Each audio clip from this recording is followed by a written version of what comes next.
Go ahead, Marvin. Yeah, in college football, you got a lot of teams that got 2 and 3 stars for the most part. Look at UCLA. The difference is Indiana has Kurt Signetti. You know, they have a head coach. They got real leadership over there. I think what it speaks to is team. And we forget, in a world of like 5 stars and, all these guys getting NIL and social media, what celebrates the individual, we forget football is the ultimate team game. You're starting 11 guys on defense, 11 guys on offense. You got 11 guys on special teams, different special teams units. You got sub packages on offense and defense. You play a lot of guys. And for them to take a collection of guys who are 2, 3, 4 stars, no stars, and do what they did speaks to leadership. It speaks to the belief in team.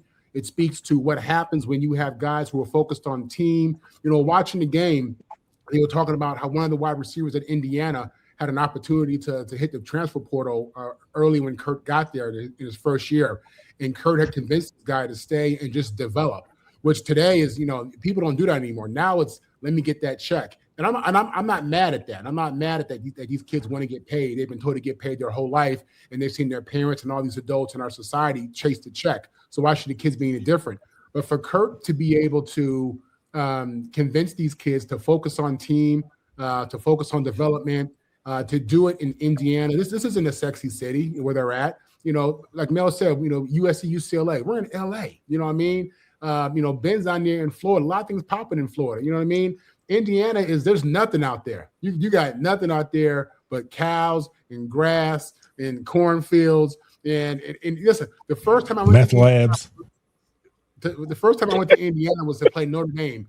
And when we landed, we saw cornfields. That blew our minds coming from LA. You know what I'm saying? So to get those, I'm saying it's a big listen.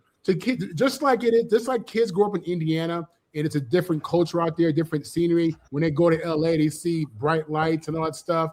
It's also a culture shock coming from LA going to Indiana because you feel like you're going back in time. All I thought about was the movie Hoosiers and how crazy that whole scene looked, right? So I really give credit to the head coach, man, just to be able to really get in these kids' heads and give them that old school mentality of let's build together.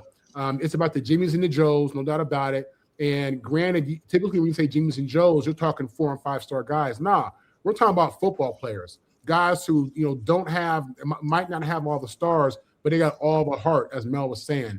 And you put that together on a team full of 100 young men, and you convince them to stick around and build something special. That's a special situation, man. It really is. It's an old school approach.